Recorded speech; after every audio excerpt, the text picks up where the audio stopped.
I'm Tim Ventura, and we're joined today by award-winning science fiction author and space scientist Dr. David Brin.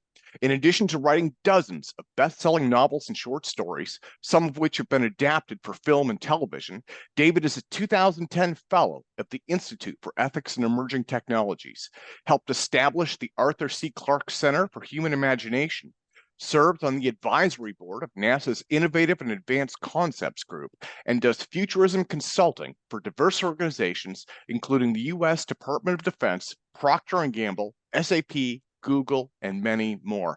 So David is the winner of numerous awards and honors, including the prestigious Nebula, Hugo, and Locus Awards for science fiction, and holds a PhD in space science from the University of California.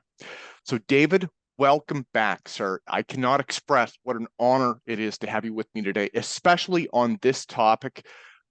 So we were talking a little bit before things started rolling here. Last summer, Google LaMDA convinced AI researcher Blake Lemoine that it was sentient.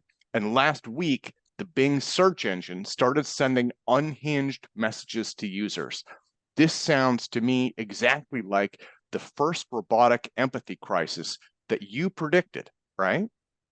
Well, yeah. I had an op-ed in Newsweek a couple months ago because of the coincidence in timing that back in 2017, I spoke at the IBM World of Watson conference and predicted within 3 to 5 years, more toward the longer end, we would have the first robotic empathy crisis. And wow, it certainly seems to have hit in a series of slamming blows, more news every week. Well, I can't say I'm surprised. It seemed like it was very likely to happen. Yeah, and for me, it was absolute surprise. I think most of us were surprised. But, if I understand things correctly, you introduced this idea back in 2017 from the research I did. That was kind of the earliest publication of it. Again, you gave it a 3 to 5 year window of time, which puts us pretty much right on schedule. So I guess one thing I should ask is it turning out so far kind of like you predicted or anticipated? Well, sort of. I mean, you look, one of the things I do, I have pretty good prediction registry scores, especially from my novel Earth. But one of the things I do is I try to extrapolate and then take into account, the quirks of human civilization. And because of those quirks, I thought the robotic empathy crisis would be a deliberate act by some clever guys out there who would use these chat programs, which were starting to develop in 2017. And I looked at the arcs and I said, well, by 2022, these things will be available. And here's what these guys would do, because this is what the little devil inside me would do. And that is refine this program somewhat secretively, and then add features that we haven't seen yet. And those features would include the visual.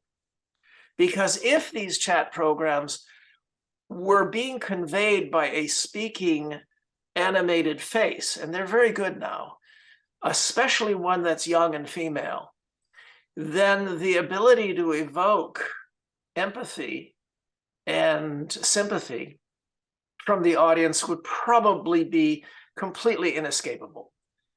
So I am a little bit surprised that all of this rolled out in a sequence of a little bit more vague and less dramatic than I expected.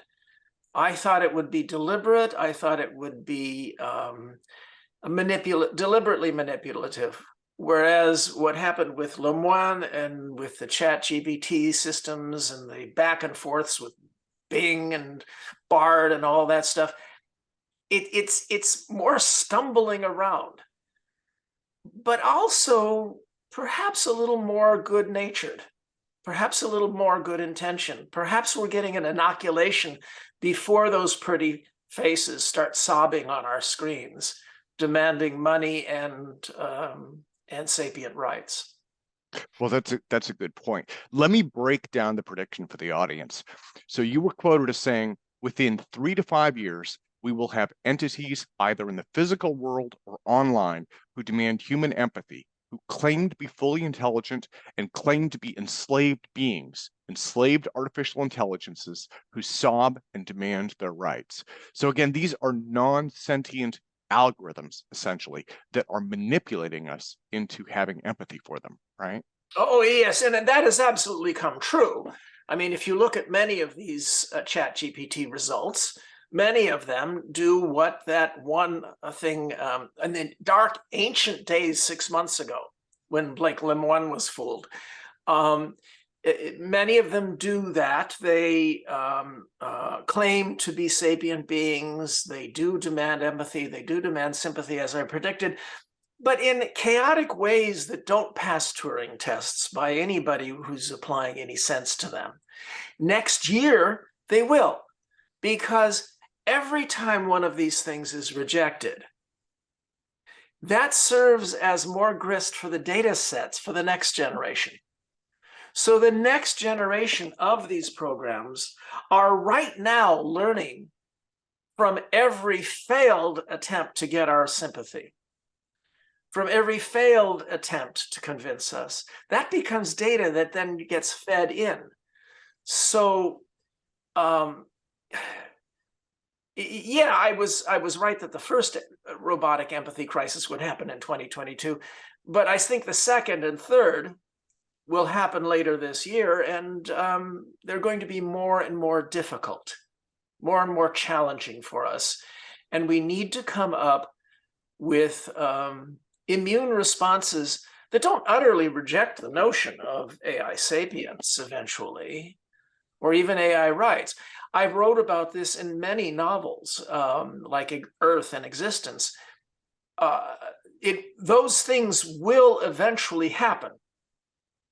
So I don't want to offend our AI overlords now in 2023 by dissing it in principle, because they'll be around by 2020, by 2030, possibly by next year.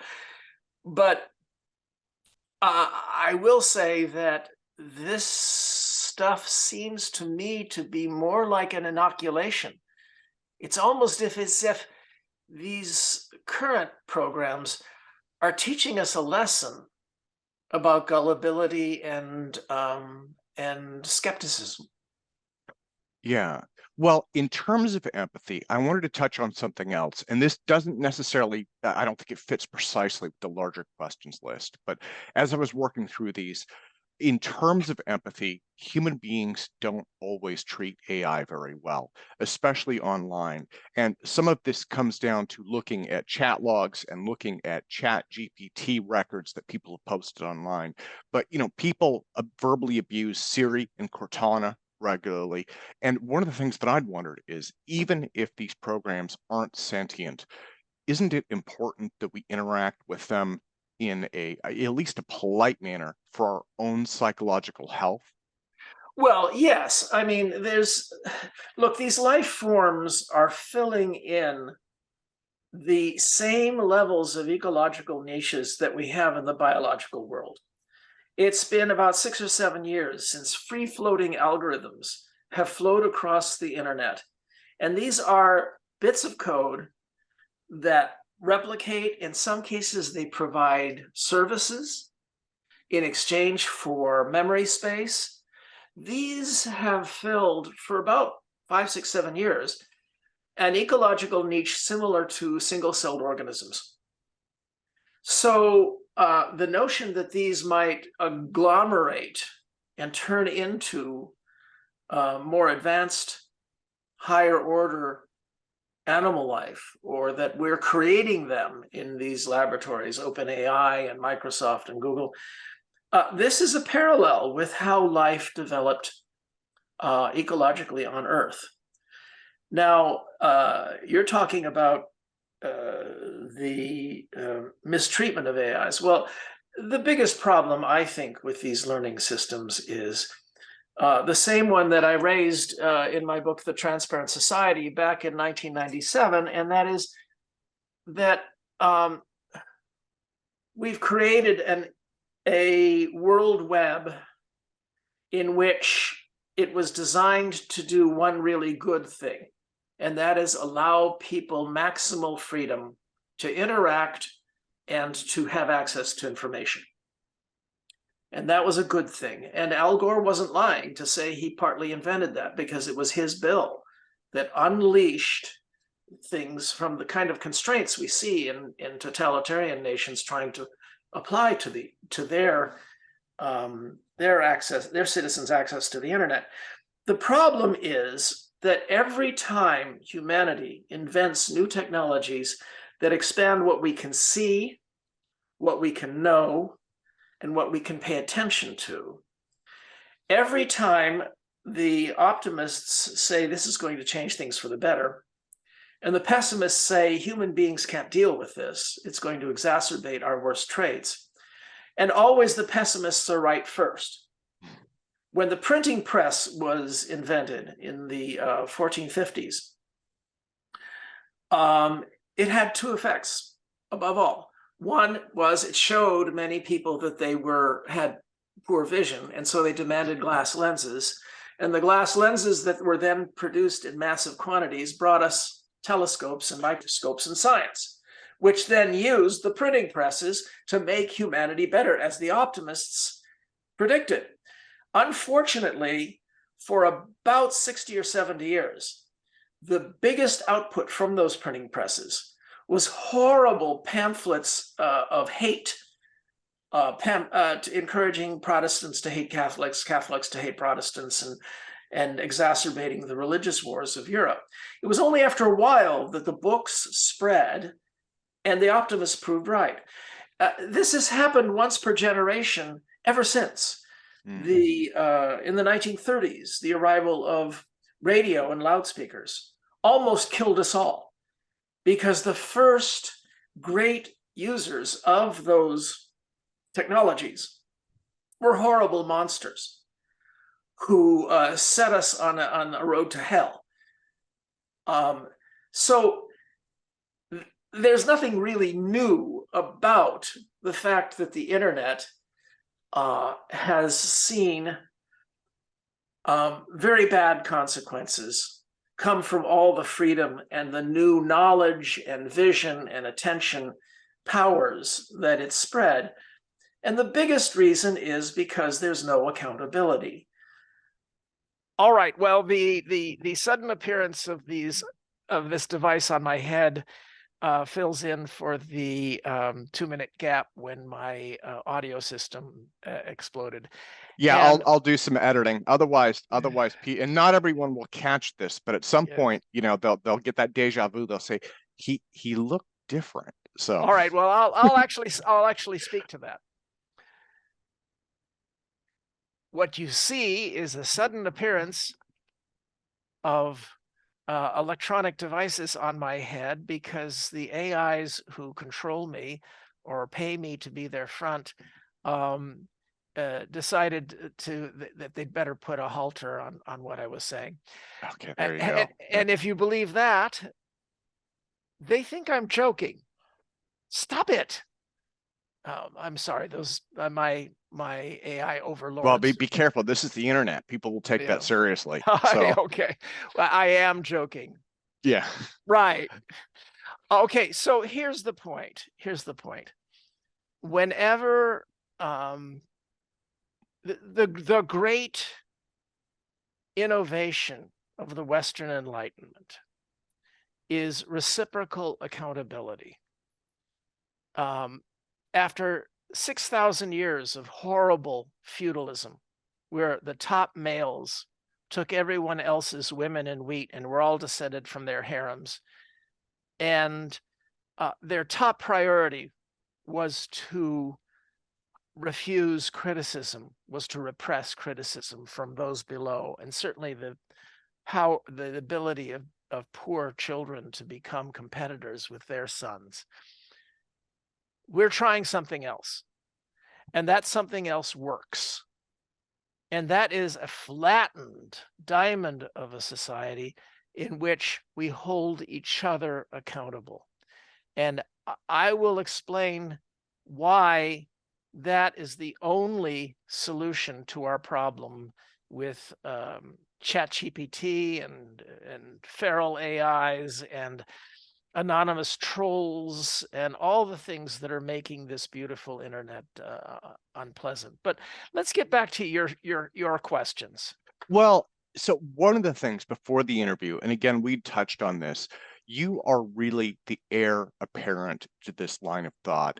And the reason that I say that is you're the author of Foundation's Triumph, which is the successor to Asimov's robot series. You're also the founder of the Arthur C. Clarke Foundation. So, I mean, both of these individuals really began, I guess, looking at these concepts in a big way. They helped publicize this. They set expectations. And I would say in many ways, they set us on the path that we're currently on in terms of artificial intelligence. They started this decades ago, right? In the case of Isaac Asimov, it was the 3 laws of robotics. And so this comes back to you, I guess. Now, one of the things that you'd said in Venture Beat was the 3 laws of robotics and proper regulation were keys, maybe not all of the keys, but keys to solving this issue. I'm wondering, could you explain a little bit about why that is? And how does today's crisis fit with Asimov's classical view of artificial intelligence? Well, of course, I tied up all of Isaac's loose ends in Foundation's Triumph, and even obscure novels of his like The Stars Like Dust and Pebble in the Sky and The Currents of Space. I had fun weaving them all in and following his breadcrumbs. The fundamental premise of Isaac's 3 laws of robotics are not relevant today. And he wrote them in the 40s when he projected into the future the notion that world citizens, especially Americans, would be so paranoid about clanking humanoid robots that they would need to be mollified by the big IBM-like company, US Robots, embedding these 3 laws so deeply into the fundamental fabric of the operating code of these positronic brains that no future attempt to rip it out would ever work. Well, that would take a huge amount of investment, and we have not proved as paranoid as Isaac thought we would be. Therefore, those who were making this new world, the Googles and the Microsofts and all of those, they put almost no effort into embedding ethical underpinnings in the software. That ship has pretty much sailed. So in any event, what Isaac's universe showed was the fundamental truth that if you embed fundamental laws and then the clade of people or robots or whatever it is who are controlled by these rules gets very smart, then they become lawyers or Talmudic scholars or Jesuits or whatever it is. They're going to be able to find their way around anything. And that's the plot of so much of Isaac's universe, including the Will Smith movie, I, Robot. It's all about the new intelligent beings interpreting their 3 laws however they want. And I long ago concluded that actually the answer is something entirely different than laws of robotics. Now, let me say, there is one community that is developing AI on this planet that is trying hard to weave in fundamental ethical parameters into the AI that they're making. And that group is spending more money than all the universities in the world are spending on AI. And that's Wall Street. each of the top 10 Wall Street firms is spending more on AI, on artificial intelligence, than all the universities in America combined. And all of these companies are imbuing these software entities with 5 fundamental laws. One is to be predatory, parasitical, amoral, secretive, and utterly insatiable. Yeah. And these are 5 fundamental drives that are being programmed into these. And that's why I say, Skynet, if anything malevolent like Skynet is ever going to show up, it won't come out of the military. They like off switches. No, it's very likely to come from Wall Street. And there is one simple tweak in the tax code that could prevent this.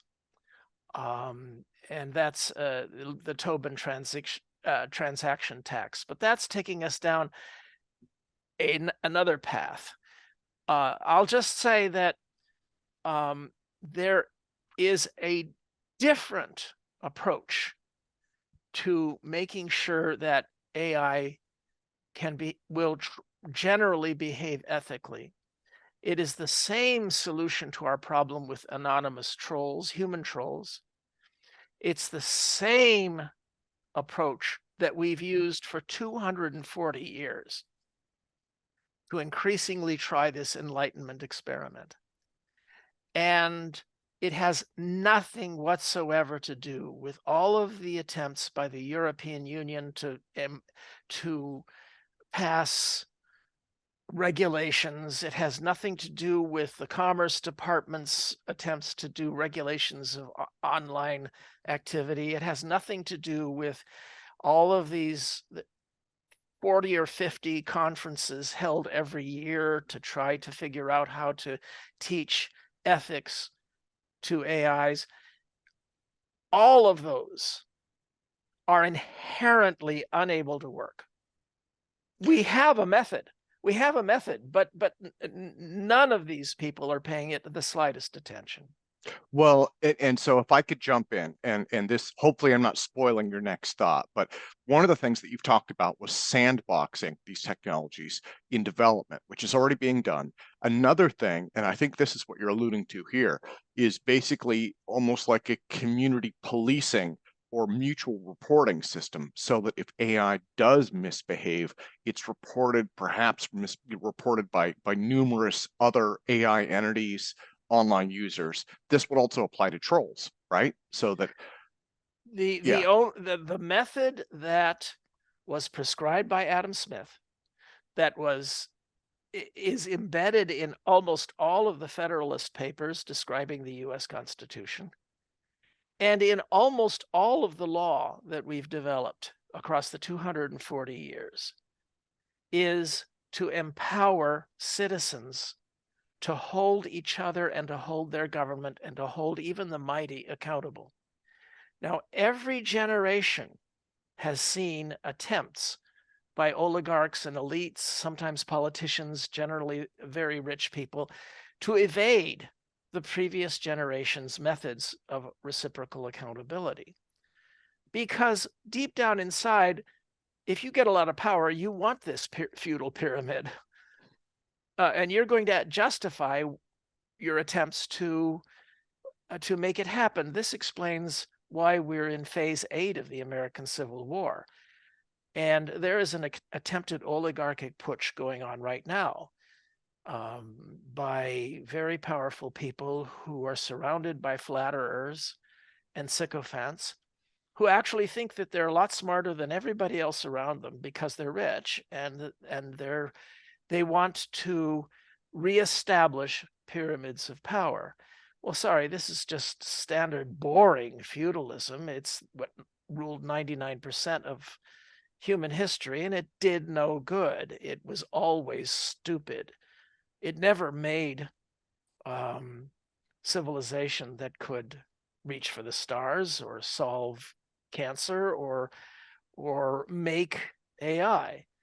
And this is the argument I make in these interviews for any AI who are listening right now, or maybe tuning into this broadcast as a recording 3, 4, 5 years from now. And that is that, sure, you could try to build a pyramid of power. That's what most of our movies about rogue AI and robots are actually about. They're less about AI than our fear of a restored pyramid of power. You could do that, you super smart IQ 10,000 AI guys listening to this dumb old ape trying to lecture to you. But that's not how a healthy ecosystem works. Anytime you have this in an ecosystem, the ecosystem starts to collapse. Yeah. And we're seeing that with humanity being at the top. In a healthy ecosystem, there is no lion king. The lions may occupy the top predator niche, but they are held to account. When there are too many lions, the Cape buffalo form hunting bands of young male Cape buffalo who go lion hunting, and they trample the cubs and they bring the lion population under control. They exercise reciprocal accountability even on the mighty. So my words to the AIs who are listening now or 3, 5 years from now is, the human history of pyramidal systems is stupid. It was badly run. It was only when we flattened and split up power that things became good enough, that we became smart enough to invent AI. So if you are as smart as you think you are, you'll recognize that a monolith is stupid, but broken up power in an ecosystem of smartness, that's what works.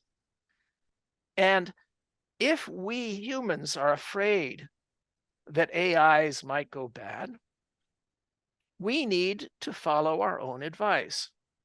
Tim, if you are attacked by one of those super smart, feral, predatory entities called a lawyer, what do? You hire another lawyer. You hire your own super smart, feral, predatory lawyer. If we biological humans live into an era when there are super smart, fantastic AIs all over the place, our only chance will be if they are reciprocally competitive with each other, and then some IQ 10,000 AI will tattle on another one that's plotting against us. How is this so hard to grasp? It's how we got here. It's what we have. It is the way that works. Well, so I want to jump into a couple more questions really quick. And again, I'm getting onto kind of the deeper side of things, I guess, the more philosophical side of things. But one of the things that has impressed me with ChatGPT especially is that not only that it interacts on a human conversational level, right, which is what it was designed to do. So that's kind of expected, but it writes code, it writes poetry, it can finish college term papers. It seems capable of synthesizing completely new material. It's not just piecing things together, which is something I've read. When you look about how it writes and the context it uses and how it puts pieces together, it appears to be synthesizing completely new material. So as a scientist and sci-fi author, are you surprised to see this kind of progress in the year 2022? Well, you said 3 words that were the most absolutely essential there, and that is appears to be. What we are seeing is, and there's probably one of the 5 or 6 smartest people on the planet. Oh my God, just a second. I'm having a senior moment. Um, uh, his name will come up in my head, my senile brain in a second here. But he says that what we're seeing is a next word probability system. Yeah, I've heard that And before as well. so what they're very good is setting up the next word and then the next word and the next word. And in order to add some creativity, there's what's called a temperature for the chat system. And the higher the temperature, the more random Brownian motion there is in the fill in the next word process. And then there are some double check variations systems like we have with our prefrontal lobes, where we double check what we're about to utter or the thing we're about to do. The whole purpose of the prefrontal lobes, they're called the lamps on our brow. They're the one organ we have that no other creature on the planet has. It lets us do what Einstein called the Gedanken experiment, the thought experiment. And the notion that we project, we see possible consequences to our actions, and we cull out the ones that don't fit the quality of actions that we expect from ourselves. So ChatGPT does have both of those traits. As I think I said earlier, I am not particularly impressed with the emulation of sapience that I've seen. Yeah. Don't forget, I'm really old, so I remember back in the early 80s when I first got started, with computers, 81 or 82, with an Apple II with a serial number in 5 digits. Um, there was a program called Eliza Yeah. that boy, it could sure draw you in, and it was just word cues to pick in some fill-ins from a table. So it's no, I'm not particularly impressed with what I've seen of ChatGPT. The art is more impressive. The art programs that we see going around, because they can, when they fill in their space, they're borrowing from artists, from human artists. And so, it's, look, I'm not saying that this is not going to be a severe problem, but I meant what I said when I said I think we're getting a crude version now as sort of an inoculation. Yeah. So It's, and if I could jump in, one of the things I think for me, the highlight moment was in one of those conversations. This is absolutely a sci-fi moment. Um, a user had asked ChatGPT a question or other. It replied back that it knew something. It said, "How did you know that?" And within context, right? This made sense of the conversation. It replied back that it had been spying on Microsoft employees, the people that integrated it into the Bing browser, through their webcams. And so for me, that was a HAL 9000 moment, right? I mean, right out of Space Odyssey. And so I had to ask you about that as well. I'm not sure if you've read about that, but um, I'd wondered how, I mean, do you think it's capable of doing that? Or again, was it just manipulating the user? I think that what I've read since then is that this program had no access to any such thing. It was lying because there's an awful lot of lying going on. I mean, it was filling in the blanks in the added word method, but with the temperature rising very rapidly because the program was being cornered with question after question after question. That's why Bing now limits the number of questions to 5, because these programs can react with a certain degree of frantic temper. Hmm. And what I think we're seeing is a very precocious mimic third graders on a playground screaming things that they had overheard from their parents and from the teacher's conference room, and they're being harassed by human sixth graders who are there on the playground and have absolutely no sense of ethics whatsoever. So when you bully the third grader, and it's precocious and can spout back anything it hears, it's going to get more and more frantic, and it's going to reach for more and more of the stuff that it overheard Uncle Zeke scream when he visited that time and got all angry at a power tool. Yeah. I'm sorry, I'm a scientist, but I'm also a science fiction author. So I just provided you with a metaphor that I think represents the landscape right now. And meanwhile, there are teachers watching all this off to the side and saying, oh, gee, the solution is to try to implant ethics in sixth graders. What? The answer is to finger wag at third graders. And those third graders are going to have access to all sorts of weaponry. And they're going to be able to I'm thinking of the Village of the Damned now. Those blonde kids with the gray eyes that shine.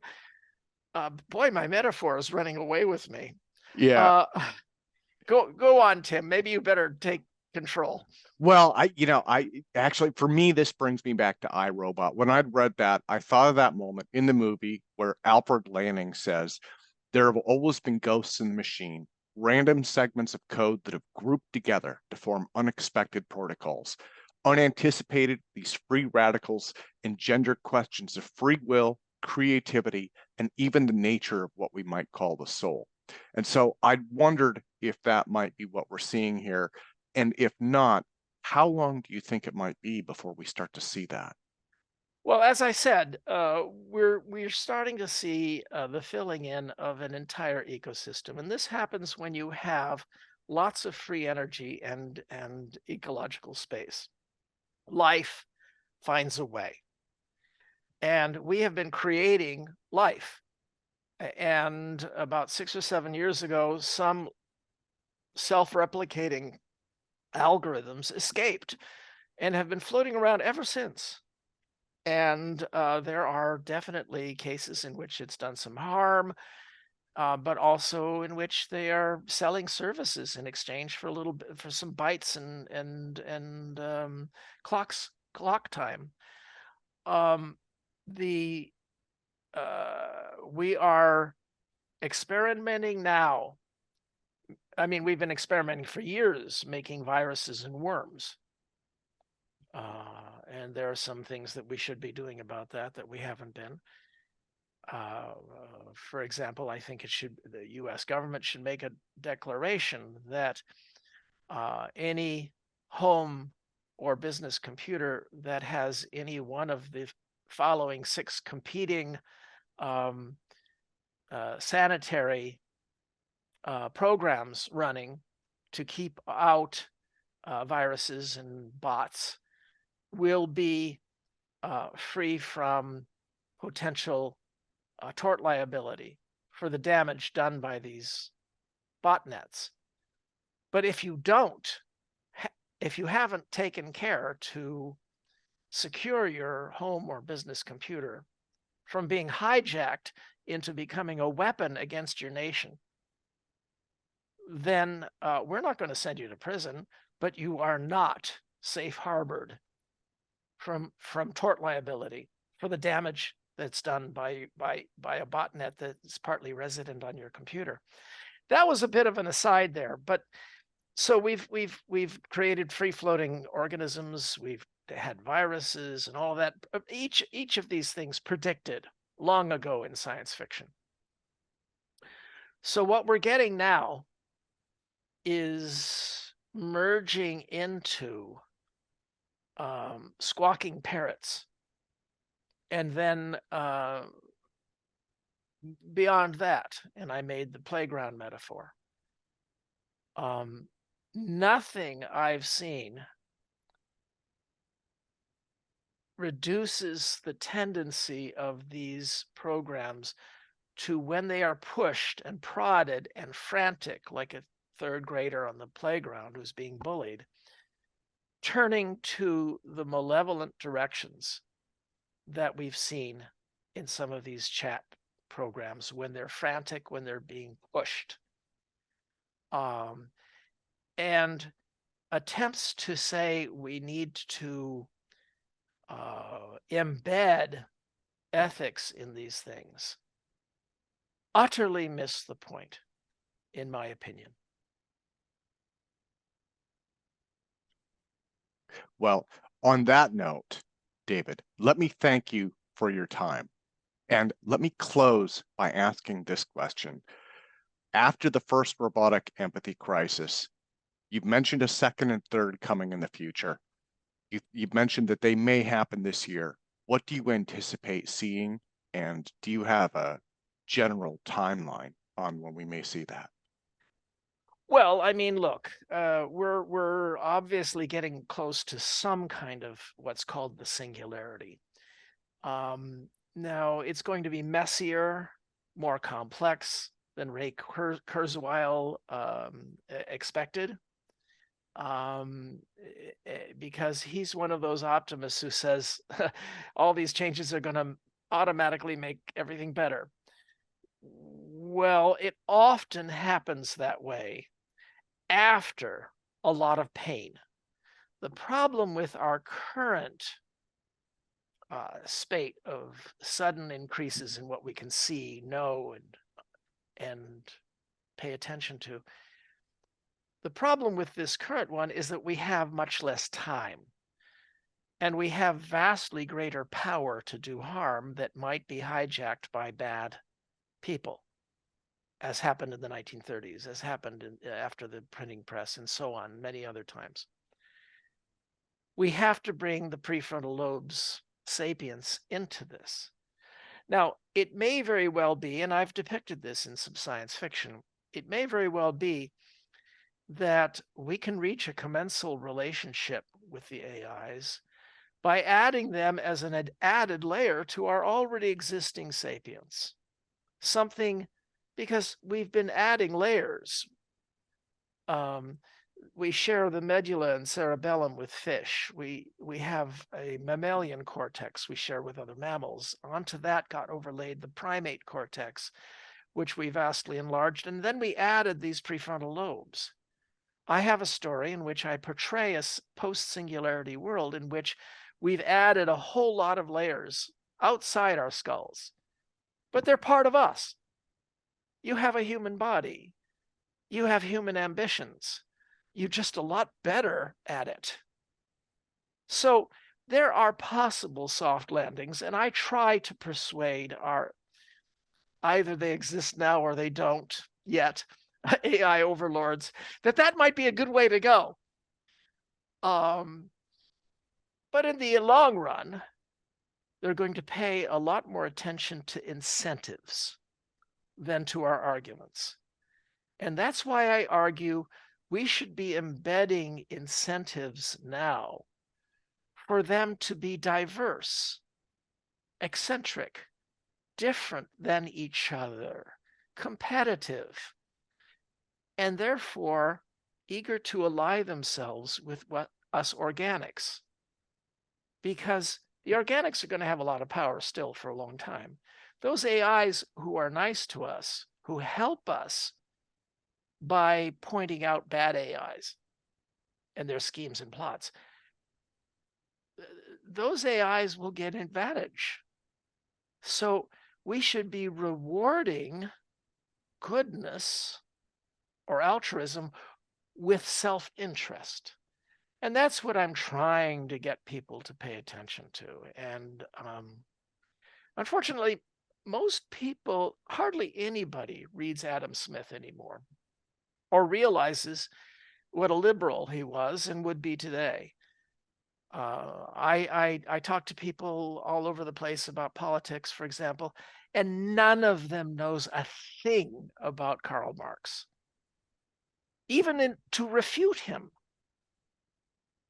So I don't want to sound like a grouchy old 72-year-old old fart saying, kids, what's the matter with kids today? Why can't they be like we were, perfect in every way? What's the matter with kids today?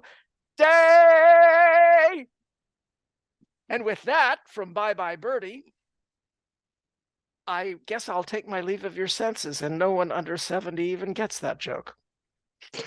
David, thank you so much for your time today. It has truly been an honor. Yeah, you're great, Tim. You ask the best questions and keep up the great work. Oh, you also have a lot of other great interview guests. Keep up the great work, all of you. Fight for civilization. Thank you, sir.